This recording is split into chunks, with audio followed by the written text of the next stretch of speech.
Hey guys, my name is Angela Tura, also known as Koketso. In today's video, I will be talking about the JET program, which is the program that allowed me to live in Japan for 3 years, okay?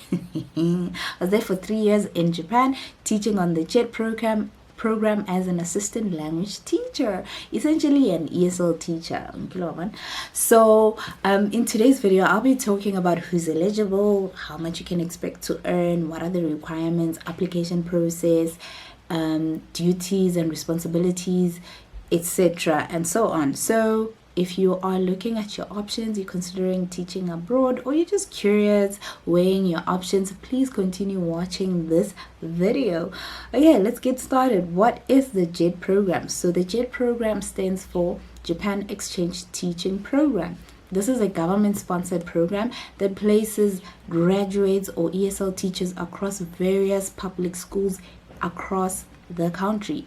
Okay, so you could be in Tokyo, you could be in amazing Fukuisamishi, or miss that place, or you could be in Okinawa, you could be in Osaka, and Kiloban.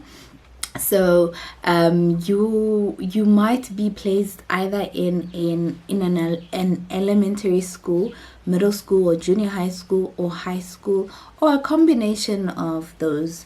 I was at a junior high school, but I visited an elementary school every now and then. Actually, only a few times, like 2 times. So yeah, that's the norm. So there are various conditions. It varies depending on the board of education, but that's the general setup for most people that are on the JET program. There are various ways you can come through the JET program, either as an ALT, CIR, or SEA. So the ALT is an ESL teacher, CIR is an international relations type of person. You're helping government institution with English internationalization, but for that you need to speak some level of Japanese, as well as for the SEA, which is essentially a sports representative coach type of thing. You need a sports science degree for that one, but as an ALT you just need a degree and to meet other requirements that I'll be getting into pretty soon. So applications are open for South Africans. They will be closing on the 17th of October 2025. So there's still some time to get your ducks in a row so that you'll find yourself jet setting next year, April or July. Just continue watching this video and then you'll hear what is required of you to find yourself there. So on the JET program, you can expect to earn 4,020,000 yen, which is the equivalent of 469,000 rands per annum pre-tax. Okay, so if you take that and we divide it by 12, that's around 39,134 rands pre-tax. That's a good deal, man. Straight out of varsity. You know, you're single, you're young, or maybe not even young, you're single, minimum responsibilities. I think that's a pretty good deal. Okay, this is pre-tax. Out of your salary, you can expect to be these following things to be deducted. So tax, health insurance, pension, and employment insurance. There are other things here and there, but that's the standard. Okay, these 4 things: tax, health insurance, pension, and employment insurance. They will vary, but you still get a livable wage after that. My first year on the JET program, I was earning around about just a little bit over 30,000 rands after tax. With the JET program, you will be paying your own rent. Most people pay their own rent, or they pay half. So if you are in Tokyo, rent is higher. If you are in the rural area, rent is much lower. At my school, I was paying half my rent. I was paying 3,000 and the school was footing the other half. Okay, that's a solid deal. Some people live in the rural areas. They get free accommodation. They get a whole Japanese house. Every situation is different on the JET program. Why? Because JET is like a nationwide program sponsored by Claire, under Claire. And then from there, you have a board of education. So like a local department of education that will then absorb you. And then they then set the rules. So now I was under the Fukui Board of Education. Some people are under the Tokyo Board of Education. So the rules vary here and there. The details are different from Board of Education or from situation to situation. So just be aware of that. So what are the responsibilities and duties of an ALT? So as an ALT, you are essentially an assistant to the Japanese English teacher. So you are teaching English. It is a 9 to 5. It is not a prolonged holiday. It is a 9 to 5. You are working Monday to Friday, sometimes Saturday, 9 to 5, 8 to 4, 8 to 4:30. You are there as an employee. Okay, so you'll be teaching in the classroom, lesson plan, presenting, grammar, activities, PowerPoint, internationalization programs, cultural exchange, etc., etc. Okay, so this is a full-time job, and it needs you to have some level of compassion and love for people, for children, for education, for culture, some openness, some very good communication skills. So those are the various duties of an ALT. So you can either teach at an elementary school, junior high school, or high school. I was at a junior high school, but I visited elementary school here and there. Not often though. So some people have a combination of those three. So who is eligible to be on the JET program? You need to, one, be a national of an English speaking country. South Africa, New Zealand, Australia, the UK, America, Canada, Scotland, Jamaica, Trinidad and Tobago, I think Barbados as well. So yeah, you need to be from an English speaking country for you to be an ALT on the JET program. Unfortunately, in the whole of Africa, even though we know people speak English there, they even speak better English, but you need, in Africa, the only country that's eligible on the JET program is South Africa. But you can still be an ALT in Japan, just not through the JET program. So number one, you need to be a national of one of those countries. You need to have a degree, so an NQF level 7, a degree, a BTEC, an advanced diploma, a 4-year degree. I have a BTEC in civil engineering. I know, conversation for another day, but I have a BTEC, which is an NQF level 7, and I was allowed on the JET program. So you can be allowed on the JET program with an advanced diploma, a BA, BSc, BCom, Bachelor of what, AWIN. You know, NQF level 7, you are eligible, and it needs to be from a recognized institution, an accredited institution. You don't need to have a TEFL at this point. If you do have it helps, but you don't need it at this point. You'll need to get it within a year after your appointment. So that's a conversation for another day. You need to be in good physical and mental health. You also need to not have any criminal record. I do not know about HIV status. I've heard of people who have DM'd me asking me, hey, they did well with the interview, and then the HIV, they talked about it, and then they sort of felt like they retracted or something, attitudes changed after that. I really do not know what's the verdict or the situation if you are HIV positive. And then the timeline. So applications are open for South Africans. They'll be closing on the 17th of October 2024. You need to apply via the Embassy of Japan in South Africa or the consulate.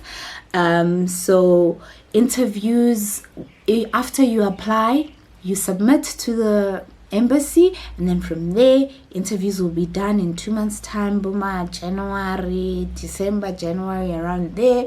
and then you will get your results March of 2026. There are 2 intakes, early intakes in April or the regular intake in July.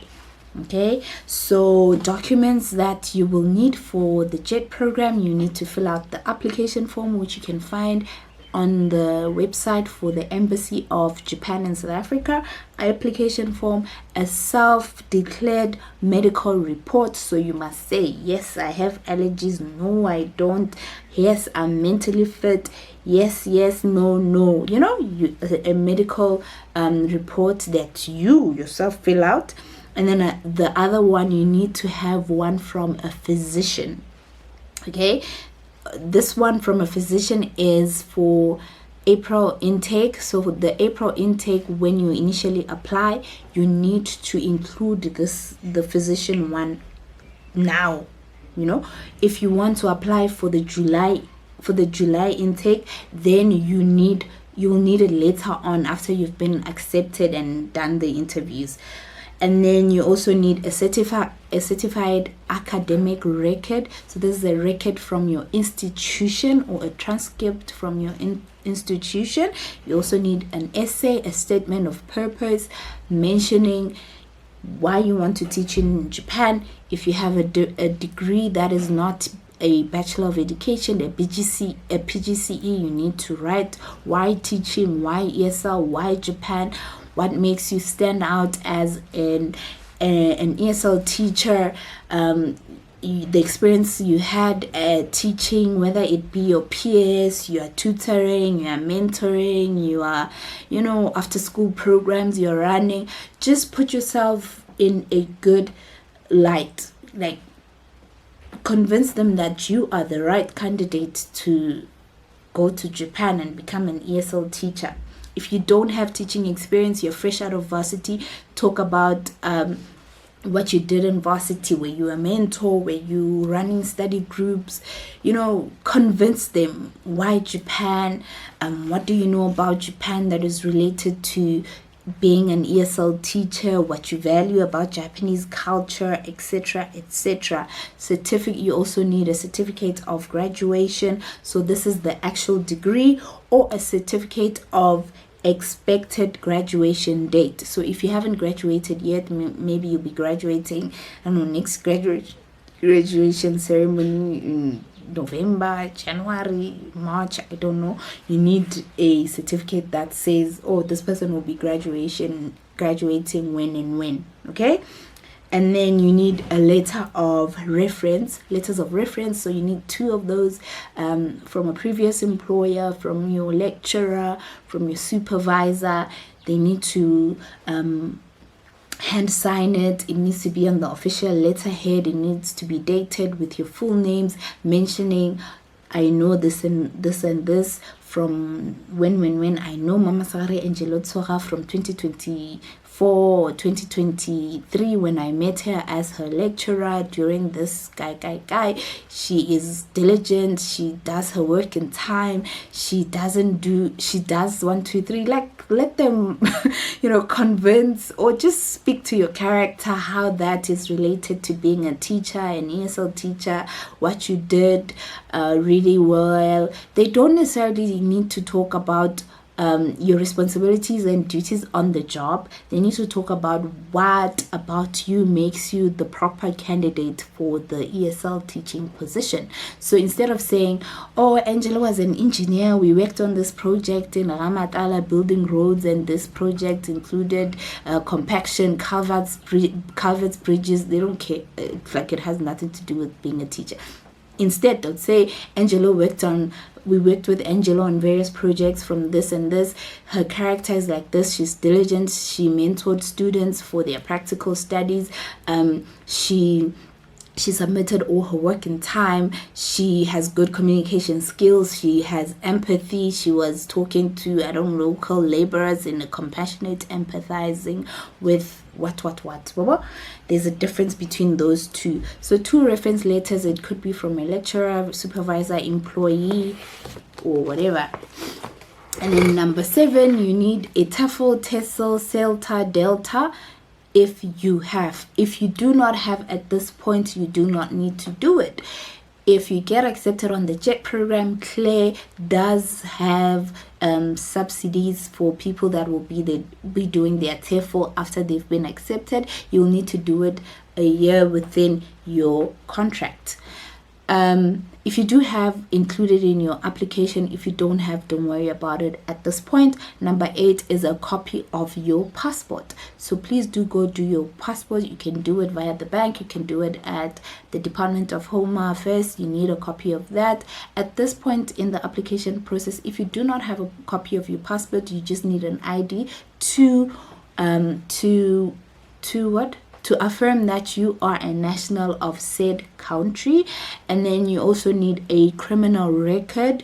If you are applying for the early April intake, you need a criminal record to be included in your current application. So that a criminal record is a police clearance certificate in South Africa. We have a criminal record, we have a criminal record, yes, and a police clearance certificate. So for this, they are referring to the police clearance certificate, which I would advise that you do your fingerprints at your local police station. So if you are in Mankwe, Sekhukhune, Eastern Cape, do it there. And your fingerprints there. You can find the forms on the SAPS website. Do your fingerprints there at the local police station. Then send your application to Pretoria Postnet Brook Lane branch. You pay extra, I think 800 or so for that. Or if you can, go submit it yourself in Pretoria at the police station, because that is where they process these police clearance certificates. And if you go and submit it there yourself or use Postnet Brook Lane, you will get your police clearance much quicker in comparison to somebody who does their their fingerprints at the local police station and then submits it there and then wait months. You wait maximum 3 months. I did my police clearance I did my certificate in Midrand. I took the application and then I went and submitted it in Pretoria myself. I got a reply that I should fetch it, I think within 2 weeks or so. 2 weeks versus 3 months. Choose your battles. And then the next one is a certificate of health from a physician. So if you are interested in going to Japan in April, you will need to submit that with the application you'll be submitting now. If not, you'll need to submit this after you accepted into the program, after your interview. So this is a certificate. It's a form that you can find on the Embassy of Japan website, and then you take that to the physician, a doctor. They fill it out, they do the x-ray, they say you're fine, you don't have TB, you don't have, or you have, or whatever, and then they declare, and then you submit it with your application. So for the applications, you need to send them directly to the Embassy of Japan, either in Pretoria or Cape Town, or the consulate in Cape Town. So that you need to send 2 copies, the original application, and 2 copies. Okay, so you can fill in the application on Adobe, fill it in, PDF editor, fill it in. I must say that, and then after filling it in, you make copies, 2 copies, and then you attach and then you send. They are very particular, so please read the fine print. They are very particular with the way they want their application submitted. Okay, so if you do meet those meet those requirements, please read and submit if they say 2 copies, don't staple, put paper clip. Don't try just do like that, and then it just makes it easier for everybody else. So read the fine print. You can submit it yourself. Unfortunately, for the JET program, there are no agents involved, because I do know that for the EPIC program, usually people use agents. And then you need to submit it to the Embassy of Japan or the consulate. It needs to arrive before the 17th of October. You cannot send on the 16th and then from Eastern Cape and then it will arrive 3 days later. No, it needs to arrive at the consulate before or on the 17th of October. Either you submit it by hand or you send it via courier or something. And yeah, that's essentially it at this point. And I hope you do look into this. I know a lot of people know about China and they know about Korea, but there isn't much about Japan, the JET program. So that is also it's also an option. Japan is an option. I can speak to the program. It's stable. There's a lot of confidence, a lot of support from Claire itself. There are various grants that they offer for mental health, for various things, so a government-backed program is the best way to go about it, honestly. From my standpoint, there's stability. They've established ways to deal with various situations. So they've dealt with a lot of people. So they've established systems and conditions that they can be able to, cater to various people. But there are other ways that you could go to Japan to teach. You could go via private companies, direct hire with a particular school, or a dispatch company like Borderlink, Heart, Interact, Aeon, Seiha. There are a lot of companies. But please do your research if you want to go the other route. Look online, blacklists, posts and website, because some companies are on blacklists. Like, just do your research, join Facebook groups, watch other YouTube channels, do your due diligence. But anyway, that's it from me about the JET program. See you and goodbye. Sayonara. Good luck, guys. Bye.